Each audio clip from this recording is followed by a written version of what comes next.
All right, welcome. This is Mr. Aguilar. I'm doing a series of instructional videos for my classroom. These are designed basically for high school art students. This isn't designed for someone who's going to college or someone who's getting into art because I'm limiting myself to materials just like a regular pencil that students would have and regular sharpeners that students might have access to. So keep that in mind. If you're want to watch a basic tutorial on how to use a pencil, this is a great one. But if you're looking for the more like art pencils where you're using a pencil shade with a razor, you might want to find a different video. So again, this is geared entirely around my high school students and what we do.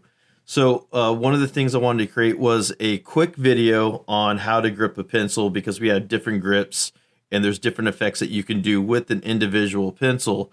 In this case, I'm using a pencil extender because this one's gotten quite short. This is a softer 2B pencil. I found that if I use an HB or something harder like a 2H or an H, it doesn't show up on camera quite as well. So one of the things we're going to start off with is the different effects that you get with a different pencil grip. Now there's two types of Bang grips. There is the overhand grip and there is the underhand grip. And we're going to look at both of those and the things that you can do with them. Real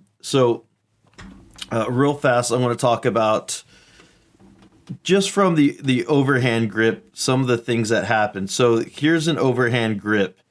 And when you make a mark with an overhand grip and you're down here near the tip like you're writing, what happens is you have a much greater angle and more of the tip of the pencil is hitting the paper. The other thing is you also have the weight of your hand and pencil traveling down and creating that mark, which is going to be dark. So if I come here and I make a series of lines, they're going to be quite dark. They're going to be quite small because my range of motion is limited because I'm so far down on the pencil. Now, if I move up the pencil, what's going to happen is I'm going to have a range of motion, sorry. And you're going to notice that the lines are a little bit lighter than the ones that you see. Now, if I move farther back, so I'm more towards the back end of the pencil or the back end of the middle of the pencil, and I make marks, I have even a greater range of motion as far as creating distant strokes, but you can see that these are getting quite lighter. Now, at this point, I'm going to switch to an underhand, and I am still around the middle of the pencil underhand. It's tucked underneath into my palm. This allows me for even a greater range of motion. And you can see that it's going to get quite lighter. Now, when I come back here, and I'm going to turn the paper so I'm not fighting my wrist. This is going to allow me for the greatest range of motion as far as distance. But you're also going to see when you're holding your pencil by the very back end that your lines are going to be much lighter. So this is one of the things that I like to explain because a lot of times people just focus on that range of motion and the length of the line you can make. But we're going to talk about the physical aspects of the pencil and the weight, pressure that you apply to that pencil. Anytime you're here, you're going to get darker values automatically. And this is a trick that I teach students who are learning how to shade who don't know how to shade. When you move back here, you're automatically, and this is just holding the pencil, I'm not applying any pressure to it, but what's going to happen is this is just the weight of my hand and the weight of the pencil hitting that paper and creating a value, but you can see that there's going to be a big change. And then again, I'm just mimicking the same grips that I had for changing those lines and creating this range of motion. But when I do this, and again, I'm actively just holding the pencil, and I'm not trying to make nice marks while I'm shading or nice values. I'm just showing you what physically happens. This is all has to do with pressure, the amount of energy that's entering the pencil, and the amount of energy that's leaving the pencil. So when you apply more pressure or put more weight to it, you're going to apply more pressure or weight to the paper, which is going to create a darker mark. And then the opposite is true. the farther back on the pencil, the less weight of your hand or body you're putting into the pencil. It's more of the weight of the pencil. So when I come here, you're going to see that my values become drastically lighter than when we started off at the beginning. Now I'm going to go with this underhand grip, and I'm just going to hold it, and I'm going to rotate a bit so my finger is supporting the weight of the pencil. And when you do this, you get even lighter values, so light that, you know, I'm afraid the camera might struggle to pick it up, but you can see that value right here. And I'll zoom in so you can see that. And this is one of the important things that I try to get across to my students. The ability to shade and the ability to have different values or to create different values with the pencil is not necessarily an ability, right? Like you say, artistic ability. It is a skill set that can be taught, and it's basically all based on your hand grip. So darker values, a medium dark, medium, light, really light, and then by rotating it over and supporting that weight of that pencil on your finger, extraordinarily light. So these are just easy ways to create various values with a single pencil. More often than not, my students don't have access to a range of pencils from a 6H to a 4H to a 2H, an H, an F, HB, a 2B, a 4B, a 6B, and that's that whole gamut from hard to soft, which is going to create hard's going to create very light lines, and your soft ones are going to create very dark marks. So that's a full range of pencils to achieve various values. But if you have a solid HB or a solid 2B pencil, you can create a wide range of values. Now, there's one other thing that I do teach in my classroom that's really quick, and it correlates with the hand grips. I'm going to start with my hand grip back here. So I'm going to start with this back hand grip, and I can either do it this way or this way. It really doesn't matter. But here's the change that I'm going to do. We are going to pinch. But when we pinch, we are going to gently go into that pinch until I'm pinching really hard. And then I'm going to gently or just ease up on that pinching, right? It's going to be very, very gradual. So when you're pinching, you're not going from here to here really fast. It's going to be more of a gradual change in pressure, or a gradual change in the other direction in pressure. So I'm going to go from really gripping that pencil to barely holding that pencil. And I want to show you what that looks like. So I'm going to leave this zoomed in so we can see it clearly. And I'm going to rotate it just so I have a natural movement with my hand. It's important not to fight the natural motion of your hand. I'm going to explain that in a different video. Right now, I just want to focus on what we're doing in here, and that's hand grips and pressure. This is what I call the pinch technique, and I'm going to show it to you guys right now. So with the pinch technique, when I'm applying values, and again, I'm just loosely holding it. I have an underhand grip right now, and basically my hand is turned so the full weight of the pencil is down, because I want you guys to be able to see the value. If I turn my hand, I can create a lighter value, but then it becomes an issue with the camera. And by doing this, this is just the weight of the pencil, and you're going to get a consistent value that's not going to change. But when I go in here and I start pinching the pencil, you're going to see that the values are going to change.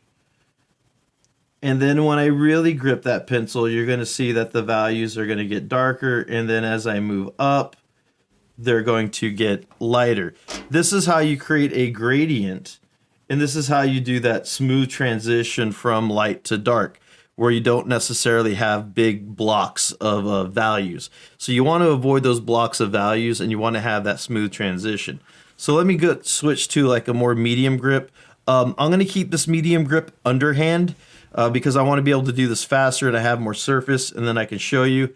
I'll possibly go down to a lower grip, which means I'm going to have an overhand grip at a much sharper angle, and we'll talk about that too. So let's go with this grip. Now, as soon as I put this down, it's going to be about that value because of the weight of my hand. and the grip placement that I have along with the weight of the pencil. So when I do this, you're going to see about that medium value, and that is probably about the lightest value I'm going to get out of this grip. And I'm going to bring it down, and then I'm going to work my way back up here. And right now I'm going to start gently applying pressure, and then I'm going to increase it.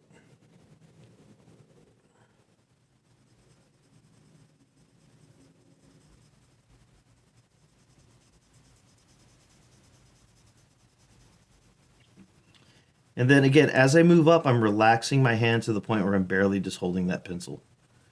And now I'm squeezing and I'm adding my darker values. I'm applying that pressure. I'm pinching it really, really hard. And then I just start relaxing my hand and I bring it up. And that's going to help you create that gradient. So if you need to create a gradient from a light value to a medium dark value, well, that just means you need to have two grips. That means you have to have this grip, and then you're going to transition into this grip. I'm at the point now that it's natural. I'll start here, and then I'll work my way up the pencil to here as I'm shading. And what that looks like is, let me see if I can get a little bit more of my hand in the camera. Okay, so what that's going to look like, I'm going to move this up a bit so we can see it. I will start here. Normally, I do not like working this far away from my body because right now the paper's extended, which means my hand's extended. And then I'm just going to start squeezing. That's another drawing tutorial. It's keeping yourself centered, not reaching out too far when you're drawing. But for the purpose of the camera and the video, I'm going to do that. And then I'm just going to start adding that value. Now I'm going to walk up on my pencil. And again, I'm talking through this. Normally I just do it. And